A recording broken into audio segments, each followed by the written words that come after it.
और प्रशांत किशोर ने जब कहा है कि सत्ता पाने के लिए मुसलमानों की वोट की ज़रूरत नहीं, इसके मतलब ये है कि मुसलमानों को सिर्फ इसलिए ना इस्तेमाल करें कि मुसलमान केवल वोट बैंक हैं। मुसलमान बिहार के बदलाव में बराबर के भागीदारी हैं। मुसलमानों की जितनी आबादी है उनकी इतनी हिस्सेदारी, उनकी इतनी नुमाइंदगी होनी चाहिए।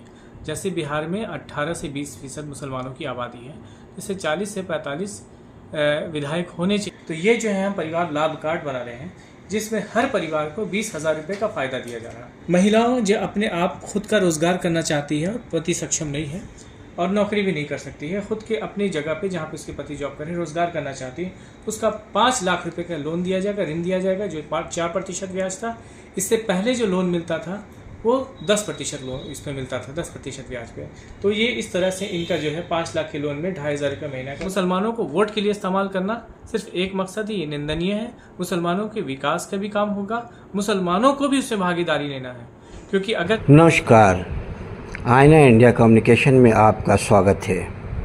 आप देख रहे हैं आईना इंडिया न्यूज़। दोस्तों, आज मैं बिहार शरीफ में हूं और बिहार शरीफ नालंदा ज़िला का होम टाउन है, यानी जुडिशरी है, डीएम और एसपी का मुख्यालय है, जहां 3 साल पहले हिंदू मुस्लिम फसाद हुआ था। अभी यहां शांति है और ऊपर वाले से दुआ करता हूं कि यहाँ क्या हिंदुस्तान में ईश्वर अल्लाह गॉड शांति बनाए रखे। बहरहाल अभी मैं बिहार शरीफ के युवा समाज सेवी और जन स्वराज पार्टी के विशेष और कर्मठ जुझारू कार्यकर्ता और उम्मीदवार सैयद मुनीर अहमद साहब के पास हूँ। आज इनसे जानना चाहूँगा कि इनके पार्टी का मुखिया यानी प्रशांत किशोर जी, जिन्होंने पिछले दिनों एक पत्रकार के सवाल का जवाब देते हुए कहा था कि मुसलमानों को सत्तानीय व्यवस्था में भागीदारी होनी चाहिए, जैसे मुस्लिम समाज में प्रशांत किशोर के प्रति नाराज़गी भी देखी गई, जबकि प्रशांत किशोर अपनी पार्टी का टिकट हर उस कंस्टिट्यूंसी के मुसलमानों को दे रहे हैं जहां मुसलमानों की आबादी अधिक है। गौरतलब है कि जहां मुस्लिम समाज अपनी निर्णायक भूमिका निभाते आ रहे हैं, फिर ऐसे में मुसलमानों की अपनी बाहुल क्षेत्र में निर्णायक भूमिका समाप्त हो जाती है। जाहिर है वोट कटेगा, और जो वोट कटेगा वह राजद और कांग्रेस तथा जदयू के ही वोट कटेंगे और भाजपा का वोट, कैडर वोट बैलेंस हो जाएगा, एक साइड हो जाएगा। ऐसे में युवा सैयद मुनीर अहमद अपने आप को कहाँ देखते हैं और क्या सोचते हैं, इस पर क्या कहना चाहेंगे, आपकी क्या टिप्पणी रहेगी जनाब? जी, बहुत बहुत शुक्रिया मलिक साहब, आपका और आपके चैनल का। और मैं जो है प्रशांत किशोर की जन स्वराज पार्टी से एक छोटा सा कार्यकर्ता हूँ, एक खादिम कही। और मैं इसलिए कार्यकर्ता बना हूँ कि इसकी विचारधारा मुझे बहुत अच्छी लगी, जो वाकई बिहार में बदलाव लाना चाहती है। पिछले 35 साल में जो हम देख रहे हैं कि जात पात की, धर्म की राजनीति हो रही, इससे उठ करके हर परिवार जो अपने आप में परेशान है अपने रोज़गार के लिए, अपनी शिक्षा के लिए, वो सब कुछ बदलना चाहता है और एक उम्मीद लगाए बैठा था कि कोई चेहरा तो आए, इसको सही से हमें सही मार्गदर्शन दे और हमारे उत्थान में हमारा सहयोगी बने, हमारा साथी बने। इस सिलसिले में सबसे बड़ा मुद्दा जो है युवाओं का पलायन। बिहार राज्य में रोज़गार मेरे सवाल को आपने मोड़ दिया है। नहीं, उस पर मुसलमानों पर क्या असर पड़ेगा? मैं यही कहना चाह रहा हूँ कि अभी तो मुद्दा सबका है, जो मुसलमानों का ही नहीं सबों का मुद्दा है। और प्रशांत किशोर ने जब कहा है कि सत्ता पाने के लिए मुसलमानों की वोट की ज़रूरत नहीं, इसके मतलब ये है कि मुसलमानों को सिर्फ इसलिए ना इस्तेमाल करें कि मुसलमान केवल वोट बैंक हैं। मुसलमान बिहार के बदलाव में बराबर के भागीदारी हैं। मुसलमानों की जितनी आबादी है उनकी इतनी हिस्सेदारी, उनकी इतनी नुमाइंदगी होनी चाहिए। जैसे बिहार में 18 से 20% मुसलमानों की आबादी है, जैसे 40 से 45 विधायक होने चाहिए मुसलमान के, और हर पार्टी को मुसलमानों को इतनी भागीदारी देनी चाहिए अगर सही माने में लोगों का उत्थान हो। सिर्फ सत्ता पाने के लिए मुसलमानों के वोट का इस्तेमाल करना, मुसलमानों को इस नज़रिए से देखना कि सिर्फ ये केवल वोट बैंक है, ये बिल्कुल निंदनीय है, बहुत ही नीच भावना की बातें हैं।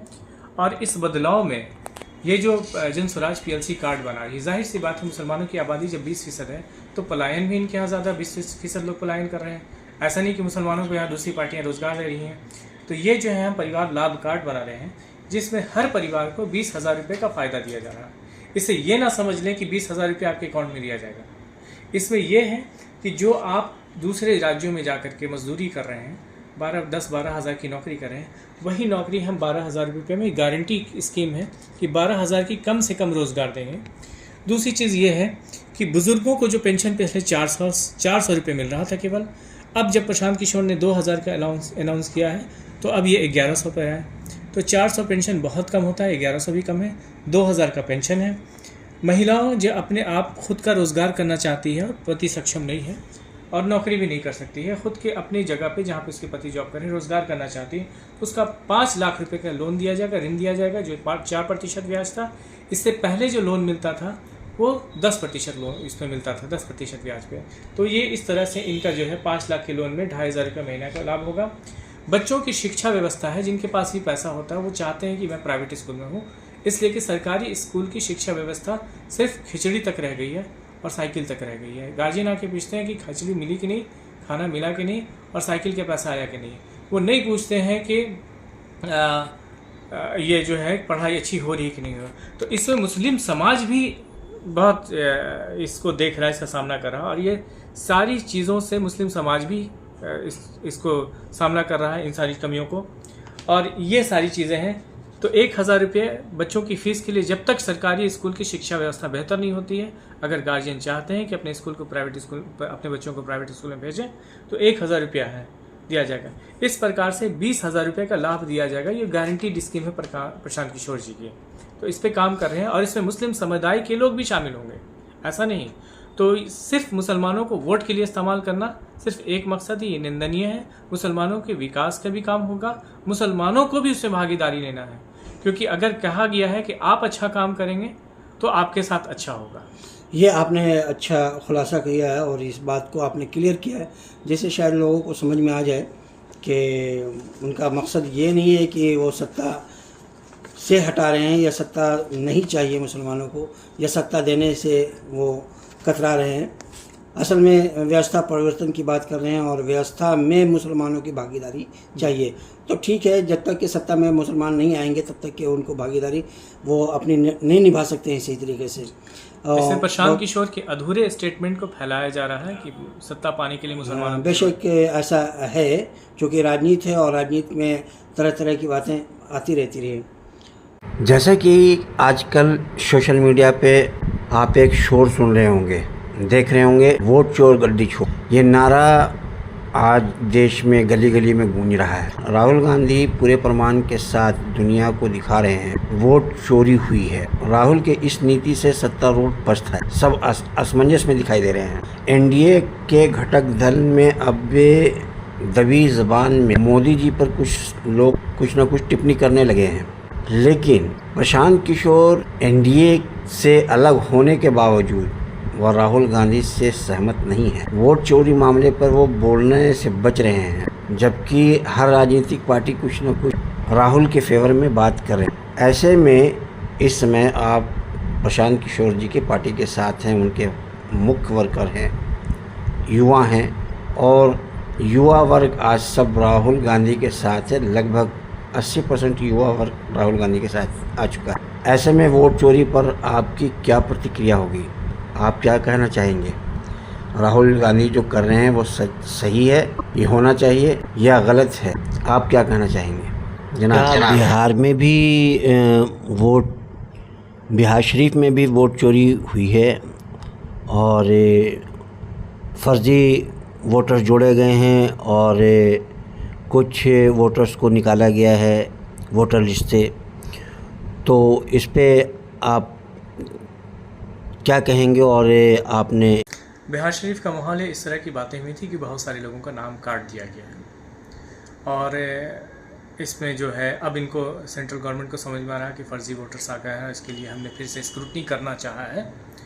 तो इस पे लोग काम कर रहे हैं और लोग बहुत जागरूक हो चुके हैं और इस पे बहुत सारे लोगों ने, कई पार्टियों ने भी काम किया है और अपने सेक्ट के हिसाब से हर मोहल्ले वाइज हर संस्था इस पे काम कर रही है, बहुत तेज़ी से कर रही है। बहुत सारे लोगों का नाम जोड़ दिया गया है, बहुत सारे लोगों का। और काटने की बात है जब, तो सेंट्रल गवर्नमेंट ने जो इस तरह की, उनको अब समझ में आ रहा है कि फ़र्ज़ी वोटर्स आ रहे हैं, हालांकि इन्हीं वोटर्स की बुनियाद पे ये सत्ता में आए हैं। चूँकि आप ज़मीन से जुड़े हुए हैं यहाँ बिहार शरीफ के से, तो आपको जानकारी में भी होगा कि यहाँ पे कितने वोटर्स कटे हैं और किस समुदाय के ज़्यादा वोटर कटे हैं। नहीं, ये तो बातें किसी के हर समुदाय से वोट कटे हैं, हर समुदाय की हिस्सेदारी कटी है, और ये तो बिल्कुल डेटा किसी के पास अवेलेबल नहीं कि कितने कटे हैं, कभी जुड़ रहे हैं कभी कट रहे हैं, और ये हमेशा रिवाइज होता रह रहा है। हर साल कुछ नाम जोड़े जाते हैं, नए नाम आ जाते हैं, कुछ मृत्यु हो जाती है तो ख़त्म हो जाते हैं, तो डेटा हमेशा वेरी होता रहता है। और जन स्वराज से आप भी उम्मीदवार हैं और जन स्वराज से और भी लोग उम्मीदवार होंगे जी, आपको क्या लग रहा है यहाँ आपकी पोजीशन क्या है, आप किस तरह से अपने आप को देख रहे हैं? देखिए, मैं पोजीशन की बात तो नहीं करता हूँ, मैंने पहले ही कहा कि मैं जन स्वराज की विचारधारा से प्रभावित हुआ हूँ। ठीक है, टिकट मिले ना मिले मैं इस काम को करता रहूँगा और प्रशांत किशोर जी के साथ मैं कदम से कदम मिलाकर चलता रहूँगा। चाहे हमारी हार हो या जीत हो, हम बदलाव के लिए आए हैं, हम विचारधारा के लिए आए और किसी लालच जो से नहीं आए। ये सुविधा कार्ड जो अभी क्या गया है, इसका कार्ड का नाम अपने लिए दोबारा से आप बता जी, दें। परिवार लाभ कार्ड। परिवार लाभ कार्ड जो अभी आपने दिखाया जी, और ये जन स्वराज पार्टी की तरफ से प्रशांत किशोर जी ने इसको, ये जीतने के बाद लागू होगा या अभी इसको लागू करेंगे, क्या है इसका? देखिए, एक बड़ा बजट है और ये जब तक जीत नहीं पाएंगे तब तक परिवार लाभ कार्ड नहीं का जो फ़ायदा है नहीं दे पाएंगे। जब तक हम सिस्टम में आएंगे तभी तो हम। तो सिस्टम में आने के बाद सरकारी खजाना से आप भी खेलेंगे? प्रशांत किशोर नहीं, सरकारी खजाना से हम लोगों का उत्थान करेंगे। सरकारी खजाना लोगों के लिए है। ये परिवार लाभ कार्ड इसीलिए है कि सरकारी खजाना से इधर उधर पैसा ना जाए, लोगों के पास जाए। आपको पता है कि और भी यहाँ भी कई एक लाभ कार्ड बनाए गए हैं जी, जदयू की तरफ से, जो सत्तारूढ़ पार्टी है यहाँ पे। जी, तो इस पे आप क्या कहेंगे, उसमें आप कार्ड कहाँ आप ना जोड़ेंगे? ये पहले वाले कार्ड को आप जो जदयू की तरफ से लागू है, यहाँ पे जो सत्तारूढ़ पार्टी है जी। जो उनके तरफ से जो सुविधा दी गई है, तो वो सुविधाओं को क्या आप काट देंगे अपनी सत्ता में आने के बाद? हाँ, उसमें ये है कि जोड़ेंगे? जदयू जो पिछले 20 साल से हुकूमत कर रही है, अब तो दे नहीं पाई। जब प्रशांत किशोर फील्ड में आ गया और ये लाभ देने की बात कर रहे हैं, रोज़गार देने की बात कर रहे हैं, तो इससे पहले महज 400 रुपये पेंशन दिया करती थी। जब इन्हें मालूम हुआ कि प्रशांत किशोर ने 2000 रुपये बुज़ुर्गों का पेंशन किया है, तो इसमें इन्होंने 400 से बढ़ा करके 1100 रुपये कर दिए। लेकिन क्या ये बुज़ुर्गों के लिए उपयुक्त है? क्योंकि 400-500 रुपये की तो कम से कम उनकी दवाएं आ जाती हैं।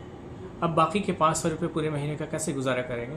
तो इनके लिए जो मिनिमम हम लोग पैसा देना चाह रहे हैं, बुज़ुर्गों के लिए पेंशन देना चाह रहे हैं, वो 2000 रुपये का है। लेकिन नौजवानों के लिए हम रोज़गार देंगे, हम फ्री में पैसे नहीं देंगे, उनके लिए रोज़गार मुहैया करेंगे ताकि वो एक कॉम्पिटेंट हो, एक समाज, एक बिहार के लिए एक स्ट्रेंथ बने, अपनी ताकत बने। आप युवा हैं और बड़ा आपकी सोच समझ युवा के हिसाब से काफ़ी अच्छी एक्टिव हैं, राजनीति की समझ रख रहे हैं। अभी जो भारत सरकार ने जीएसटी पर टैक्स कम किए हैं और सीधे 18% और 12% से 5% पर ले आए सभी चीज़ को, उस पर आप क्या कहेंगे? भाई, जितनी सुविधाएं और जितनी सारी चीज़ें होती हैं इलेक्शन से पहले दी जाती हैं, ठीक है, और वादा भी किया जाता है कि हम आपको ये सुविधा देंगे, पेट्रोल के दाम कम कर देंगे, सब कुछ कर देंगे। तो इलेक्शन से पहले ही क्यों याद आ रहा है, भारत सरकार जो है पिछले 11 साल से इस देश में हुकूमत कर रही है और बिहार का इलेक्शन बहुत ही इम्पॉर्टेंट है इनके लिए। तो इसके लिए नई नई तरह की लालच दे रहे हैं, ट्रेनें चलवा रहे हैं मज़दूरों के लिए। इनके ही लोगों ने चीनी मिल की ज़मीन को खा लिया, उसके सामान को, पार्ट्स को बेच दिया। तो इस समय उनको नहीं मालूम चला कि ये जो है गलत हो रहा है लोगों के साथ। बिहार में जब आपकी जन स्वराज पार्टी जीत के आ जाती है, सत्ता में आ जाती है, तो सबसे पहली प्रायोरिटी क्या होगी, प्राथमिकता किस देंगे आप? सबसे प्रायोरिटी जो हमने ये कहा परिवार लाभ कार्ड में ही दिया हुआ है कि 5 चीज़ें तो सबसे पहले आएंगी। ये 5 चीज़ें हैं जो परिवार लाभ कार्ड की। बिहार से पलायन बंद होगा, पलायन बिल्कुल बंद होना चाहिए। यहाँ इंडस्ट्री लगनी चाहिए, यहाँ उद्योग लगने चाहिए, यहाँ लोगों को रोज़गार मिलना चाहिए। और इससे पहले रोज़गार आप यहाँ दिलवाएंगे, पहले यहाँ पे वो सुविधा प्रदान करेंगे या फिर पहले प्लान रोकेंगे, क्या है? पहले हम रोज़गार करेंगे, सबसे पहले पलायन रोकेंगे। पलायन रोकने के मतलब यहाँ पे रोज़गार दिया जाए, ठीक है, यह नहीं कि बॉन्ड किया जाए। और हमने कई राज्यों को देखा है पिछले 70-80 के दशक में मद्रास वगैरह लोग, मद्रास उस वक्त पुकारा करते थे, मद्रास के लोग दूसरी जगह मजदूरी करते थे। जब उनके खिलाफ बाबा साहब ठाकरे ने एक मुहिम चलाई कि लुंगी वाले को निकालो, वो अपने राज्य में गए और उनकी गरिमा काम की, तो उन्होंने अपने राज्य का उत्थान करना शुरू किया। और अभी सबसे कम गरीबी कहीं है तो वो तमिलनाडु में है, मद्रास में है।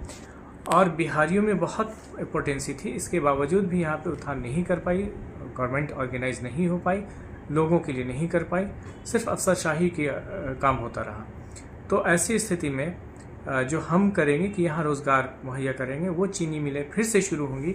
कम से कम बिहार राज्य को 100 चीनी मिल की ज़रूरत है, जिसकी वजह से हर डिस्ट्रिक्ट में 2 चीनी मिल हैं, और इस वजह से रोज़गार बढ़ेगा और चीनी मिल्स की वजह से उसके सब्स्टिट्यूट इंडस्ट्रीज भी बढ़ेंगी। बहुत अच्छी बात है जो आप सोच रहे हैं, और ऐसा है कि जन स्वराज पार्टी आए और सत्ते में और इस तरह के आपके इस प्लान को लागू करें। लेकिन यहाँ भ्रष्टाचार व्याप्त है, काफ़ी जड़ में भ्रष्टाचार की जमी हुई है, तो आप पे कैसे उसको समाप्त करेंगे, क्या है प्लान आपका? भ्रष्टाचार जो है इसलिए हो गया है कि चाटुकारिता बढ़ गई है अफसरशाहों की, और भ्रष्टाचार बढ़ने से क्राइम भी बढ़ेगा। Corruption is always related to crime, ठीक है। भ्रष्टाचार बढ़ेगा तो क्राइम बढ़ेगा। भ्रष्टाचार हर हाल में रोका जाएगा, और जिस तरह से पहले भ्रष्टाचार जो था इसमें था, मतलब कि गवर्नमेंट सेक्टर में था, उसके बाद ये शिफ्ट होकर के एडमिनिस्ट्रेटिव सेक्टर पुलिस के हाथ में चला गया। अभी बिहार शरीफ की बात हम करें यहाँ पे, तो बिहार शरीफ में आपके नए डीएम आए हैं, नए एसडीएम आए हुए हैं। अभी हाल फिलहाल में उनको बदला गया है। इनके आने के बाद फिर आपको क्या लगता है कि आपका वोट सुरक्षित है यहाँ पे? बिल्कुल, मैं डीएम चुनाव आयोग से डीएम साहब एक पढ़े लिखे आदमी होते हैं और एडमिनिस्ट्रेटिव सर्विस क्वालिफाई करके आते हैं, उनको सिस्टम के बारे में समझ होती है और वो लोग चाहते हैं, लेकिन ये सिस्टम ही ऐसा होता है कि थोड़ा सा उनके हाथ बंधे जाते हैं, पूरी तरह से नहीं खुलते हैं। तो करप्शंस अगर ऊपर लेवल से नहीं ख़त्म किया जाएगा तो नीचे लेवल में ख़त्म होना मुश्किल है। तो आप यहाँ पे कैसे कंट्रोल करेंगे? आपका वोट अगर बढ़ता है, आपका वोट कटता है, वोट चोरी होती है जी, तो फिर आप इस पे कैसे अंकुश लगाएंगे? हम सारे लोग इस पे आवाज़ उठा रहे हैं, और यहाँ पे इस मुद्दे पे अभी तक प्रशांत किशोर जी ने एक लफ्ज़ भी नहीं बोला है जी इस पे कि जो राहुल गांधी कर रहे हैं वो गलत है, ये सही है। वो चुपचाप ये कह रहे हैं कि उनको अपने राजनीति करनी थी, वो लोग कर रहे हैं।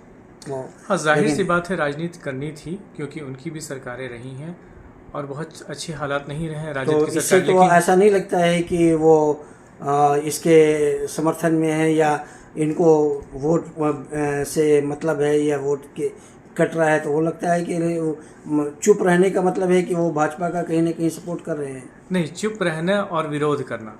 अगर राहुल गांधी के ये स्टेप पे विरोध कर रहे हैं कि वोट चोर के बारे में कह रहे हैं, तो प्रशांत ने इसका निंदा नहीं की कि हाँ बात तो सही है कि वोट चोरी की बातें हैं, निंदा नहीं करें। वो नहीं कर रहे हैं ना, निंदा कर रहे हैं, ये कह रहे हैं। संस्कृत में एक उदाहरण है, दिया जाता है स्लोगन कि मौन धारण लक्षणम स्वीकारम, यानी अगर उस पर कुछ नहीं बोल रहे हैं तो उसके साथ हैं, और अगर उसके साथ नहीं है तो उसकी निंदा करेंगे। आप युवा हैं, आपका क्या होना चाहिए? आप क्या सोच है इस वक्त? बिल्कुल, वोट चोरी गलत है, और इस पे एक मतलब सेकुलर कंट्री में लोगों को आवाज़ उठाने का अधिकार है कि अगर वोट चोरी हो रही है। आपके पास कोई प्लान है, ऐसा कुछ है? युवा होने के नाते ऐसा नहीं कि सिर्फ पार्टी से जुड़े हुए हैं तो पार्टी की ही बात करें, आप जन समाज से भी जुड़े हुए हैं, और समाज को हित में रखते हुए आप बताइए कि ये क्या होना चाहिए इस पे? देखिए, कोई भी प्लान इम्प्लीमेंट होता है, आइडियाज़ होते हैं एक ग्रुप के थ्रू, एक पूरी की पूरी आइडियोलॉजी आती है उसके लिए। कोई आदमी ये कह दे कि मैं ये कर दूंगा इंडिविजुअली, तो ये संभव नहीं है।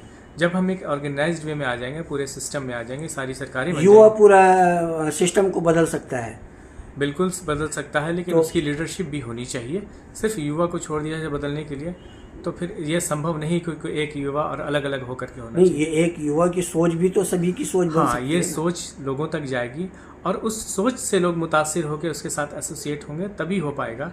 अगर गांधी जी की बात हम कहें तो गांधी जी आए, लोगों से मिले, अब उनकी सोच से मुतासिर हुए कि हाँ ये जुल्म हो रहा, तब उनके साथ आए। तो किसी एक के करने से नहीं होगा, एक सिस्टम के करने से ये चीज़। बिहार वासियों को आप क्या संदेश देना चाहेंगे? बिहार वासियों को मैं संदेश देना चाहता हूँ कि जिस तरह से दुनिया के कई देश तरक्की कर रहे हैं, उसी तरह से आपको भी करना चाहिए। आपने इतिहास में बहुत बड़ा इतिहास देखा है, रचा है, और लोग जानते हैं, इसके गवाह हैं।